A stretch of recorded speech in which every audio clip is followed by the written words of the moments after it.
तो कई खास मेहमान हमारे साथ हैं। हमारे साथ बीजेपी का पक्ष रखने के लिए श्रद्धा राजपूत हैं, हमारे साथ निशांत रावल कांग्रेस पार्टी का पक्ष रखने के लिए, और दीक्षित सोनी हमारे एडिटर हैं जी गुजरात के। आप सभी का बहुत बहुत स्वागत है। लेकिन पहला सवाल तो निशांत रावल जी आप ही से है, क्योंकि एक वीडियो को लेकर बहुत सवाल उठ रहे हैं। हालांकि वो कह रहे हैं, आपके प्रत्याशी तो यही कह रहे हैं कि ये वीडियो पुराना है, और साथ ही अभी आपने सुना ये सवाल पूछ रहे थे असदुद्दीन ओवैसी। वो कहते हैं कि कांग्रेस पार्टी तो कभी चाहती ही नहीं कि मुसलमान आगे बढ़े। देखिए अदिति, आपने जो बात की वो मुद्दों की बात की। आपने बोली कि गुजरात में जो चुनाव है वो कौन से फैक्टर पे लड़ा जाएगा। गुजरात का चुनाव महंगाई के फैक्टर पे लड़ा जाएगा। गुजरात का चुनाव भ्रष्टाचार के फैक्टर पे, बेरोजगारी के फैक्टर पे, कुपोषण के फैक्टर पे, घूमते फिरते पशुओं की वजह से जो यहाँ पे मध्यम वर्ग और गरीब लोगों की तो जान जाती है। लोग काम धंधा करने के लिए अपने घर से बाहर डर डर के निकलते हैं कि भाई बीजेपी के शासन में जो रोड रास्ते खड्डे बने उसकी वजह से उनकी जान चली जाती है। यहाँ पे आप देखिए तो घूमते फिरते पशुओं की वजह से लोगों की आंख फूट जाती है। ऐसे असंख्य मुद्दों के ऊपर आज 30 से ज्यादा वर्ग जब आंदोलन के मार्ग पे है, आंगनवाड़ी की बहनें जब आंदोलन के मार्ग पे है, यहाँ का किसान आंदोलन के मार्ग पे है, तो वही मुद्दों पे गुजरात का चुनाव लड़ा जाएगा। कांग्रेस पार्टी भारत देश की सबसे बड़ी और दुनिया की सबसे बड़ी बिन सांप्रदायिक पार्टी है। हम सभी वर्गों को साथ में लेके चलते हैं। आपका जो सवाल है ओवैसी भाई, वो एक्चुअली आम आदमी पार्टी भारतीय जनता पार्टी की भी टीम है, और ओवैसी भाई यहाँ की सी टीम है, जिनका गुजरात में एक भी विधायक नहीं है। दूर दूर तक गुजरात में कोई संगठन नहीं है, दूर दूर तक बूथ मैनेजमेंट में एक कार्यकर्ता नहीं है। वो गुजरात चुनाव में आके किसी भी संप्रदाय के वोट लेने की जब बात करते हो तो वो संप्रदाय उनके ऊपर हंसता है। ठीक है, मैं समझ सकता हूं कि इलेक्शन का माहौल है, ऐसी कई पार्टियां होती हैं जो वोट का ध्रुवीकरण डिस्ट्रीब्यूशन करने के लिए गुजरात में आती है। ऐसा पहले भी हुआ है, ये फर्स्ट टाइम नहीं हुआ दीदी। गुजरात में पहले गुजरात परिवर्तन पार्टी केशुभाई पटेल ने बनाई थी, वो भी चुनाव लड़े थे, कभी भी वोट शेयर नहीं गया। वोटों के ध्रुवीकरण के लिए श्रद्धा राजपूत, आप असदुद्दीन ओवैसी को लेकर आए। मुझे ये समझ में नहीं आया अदिति जी के पिछले 27 साल से सिरे से पूरी तरह से नकार दिया है गुजरात की जनता जनार्दन ने कांग्रेस को। तब असदुद्दीन ओवैसी थे या नहीं थे ये आप उनसे पहले पूछ लीजिए। कांग्रेस के पास कोई काम नहीं है, कांग्रेस के पास वो गुजरात के लिए क्या करेगी उसका कोई रोड मैप नहीं है। और तुष्टीकरण की, अपीसमेंट की राजनीति की हो तो वो कांग्रेस ने किया। आपने चंदन जी ठाकुर का जो अभी ऑडियो सुना है उसको अगर आप ट्रांसलेट हिंदी में कहिए तो वो अच्छी तरह से लोगों को बरगला रहे हैं कि अगर आपने, यानी कि मुसलमानों ने अगर वोट दिया क्योंकि हम आएंगे तो एनआरसी, यूसीसी और ट्रिपल तलाक सब कुछ खत्म कर दे, ये सारी बात उन्होंने की है। तो मुसलमान भाइयों बहनों को डरा के, धमका के, बरगला के, अपीसमेंट की, तुष्टीकरण की राजनीति कांग्रेस उन्हें मेन स्ट्रीम में लाना नहीं चाहती। उन्हें शोषित और वंचित रख के मुझे शर्म आती है कि उन्हें वोट बैंक समझ के उनका इस्तेमाल करते हैं। इसके लिए गुजरात की जनता जनार्दन ने नकार दिया है। पिछले 27 साल से ओवैसी की पार्टी नहीं थी, तो राहुल जी बताएं कि क्या फैक्टर रहा है। खुद उनके पास, कांग्रेस के पास कोई रोड मैप गुजरात की जनता जनार्दन के लिए नहीं है। 2022 में भी माननीय मुख्यमंत्री भूपेंद्र भाई पटेल बनने जा रहे हैं गुजरात भारतीय जनता पार्टी की ओर से। कांग्रेस विपक्ष में बैठने की तैयारी कर ले। आए मायम का पक्ष रखने के लिए। वारिस पठान, अभी आपने सुना या नहीं सुना, निशांत रावल ये कह रहे थे कि आपको तो सी टीम बता रहे थे। वो कह रहे थे आम आदमी पार्टी जो है वो बीजेपी की बी टीम है, आप सी टीम है। और साथ ही वो ये कह रहे थे आपका तो कोई संगठन नहीं है, आपकी कोई लीडरशिप नहीं है, आप गुजरात इलेक्शंस में आपका क्या काम है। आदित्य, सही बात है, मैंने सुना नहीं इनकी बात, लेकिन मैं बताना चाहूंगा बिल्कुल गुजरात का चुनाव आ रहा है, और जिस तरह से मुख्तलिफ सियासत पार्टियां चुनाव में, इस तरह हम भी चुनाव लड़ रहे हैं। अब ये team, B team, Z team, हमको कुछ भी बना तो कोई फर्क नहीं पड़ता हम लोगों को इस बात से। कौन बी टीम है सबको पता है। इतने सालों से भाजपा सरकार सत्ता में 27 साल हो गए, जीतती जा रही है। वोट तो लोगों ने कांग्रेस को दिया था, कांग्रेस में ताकत नहीं थी हराने की भाजपा को। अब हम लड़ रहे हैं, हम ऑप्शन की तरफ से जा रहे हैं वहां पे, तो इनके पेटों में दर्द हो जाता है, इनको तकलीफ हो जाती है। तो क्या किया जाए इसका। अब देखिए, इनको चुनाव आया तो मुसलमान याद आ गए।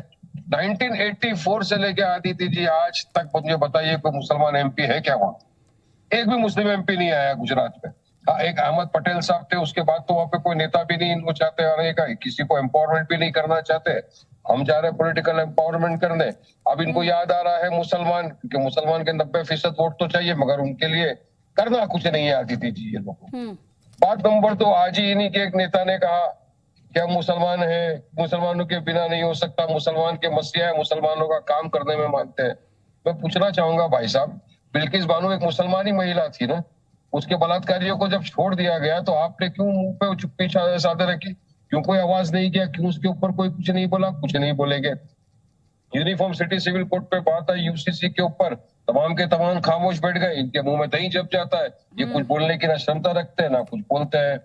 आप गुजरात चुनाव में आप खुद देखिए कितने मुसलमानों को इन्होंने टिकट दे दिया है। सेकुलरिज्म की बात करने वाली कांग्रेस पार्टी हम पे इल्जाम लगाती है बी टीम का। मैं बोलूंगा कि हम तो वहां पर नहीं लड़े जहां जहां आप तो बीजेपी जीत जाती है। आप में ताकत नहीं बीजेपी को हराने की। अभी ये लोग ऊंची हरकतों पे उतर आए हैं, कैंडिडेटों को फोड़ रहे हैं लोग, किसी न किसी तरह अपनी तरफ खींचने की कोशिश की जा रही है।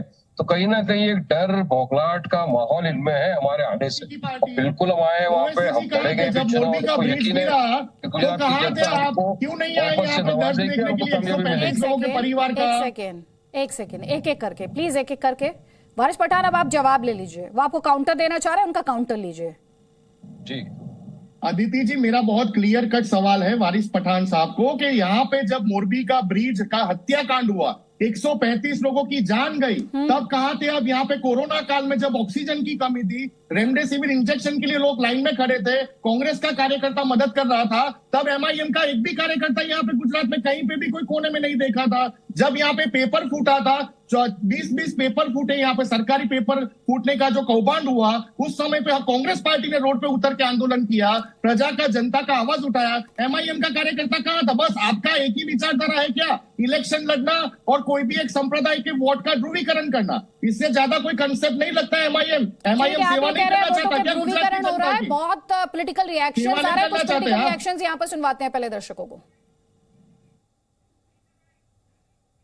ये कांग्रेस पार्टी से अब कुछ नहीं होने वाला है। ये कांग्रेस पार्टी आप देखना 2024 में इनके खाली 24 एमपी आएंगे।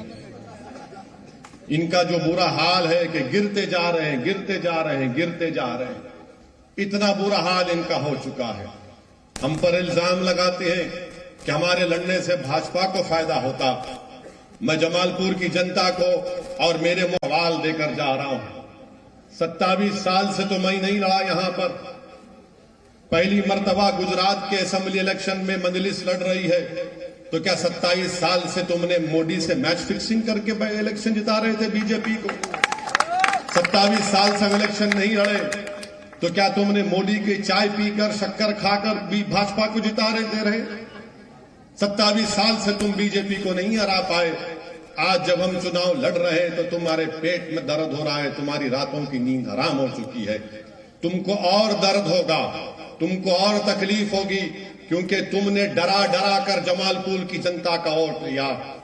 तुमने डरा कर वोट लिया और जब चुनाव जीत गए तो तुमने जनता की तकालीफ को भूल गए। तो निशांत रावल यहाँ पर असदुद्दीन ओवैसी स्ट्रेट क्वेश्चन पूछ रहे, बोले 27 साल से तो हम नहीं थे मैदान में। यहाँ पर 27 साल से क्या मैच फिक्सिंग हो रही थी? उन्होंने सीधे तौर पर कहा फिक्सिंग हो रखी थी, मैच फिक्स था क्या गुजरात में? अदिति जी, ओवैसी साहब ने ये बयान दिया कि गुजरात में से कांग्रेस खत्म हो रही है। अरे उनको जरा रिकॉर्ड चेक करना पड़ेगा। 2002 से 2017 तक गुजरात में जितने भी विधानसभा का चुनाव हुआ है, मोदी जी यहाँ पे मुख्यमंत्री थे 15 साल, हर बार कांग्रेस का वोट शेयर 30% से बढ़ के 41.4% पे आ चुका है। कांग्रेस पार्टी 77 सीट पे लास्ट विधानसभा में आई। अगर ओवैसी साहब का यहाँ पे कोई संगठन नहीं था तो उनके दूसरे राज्य में तो कार्यकर्ता है ना, वो कार्यकर्ता आ सकते थे। गुजरात की कोई भी कपरी परिस्थिति, गुजरात में फ्लड आया था, ओवैसी साहब का कोई कार्यकर्ता नहीं आया था। गुजरात में पाटीदार अनामत आंदोलन की वजह से 14 पाटीदारों को गोली मार के उनको मार दिया गया था। उस समय ओवैसी पार्टी ने एक भी बयान नहीं दिया था। कहां थे ओवैसी साहब? ये सिर्फ और सिर्फ 100% फॉर श्योर बीजेपी के कार्यालय से ही ऑर्डर आते हैं। बीजेपी उनका एजेंडा डिसाइड करती है, बीजेपी उनका मैनिफेस्टो डिसाइड करती है और वो निकल पड़ते हैं यहाँ पे आके चुनाव लड़ने की बात करने की।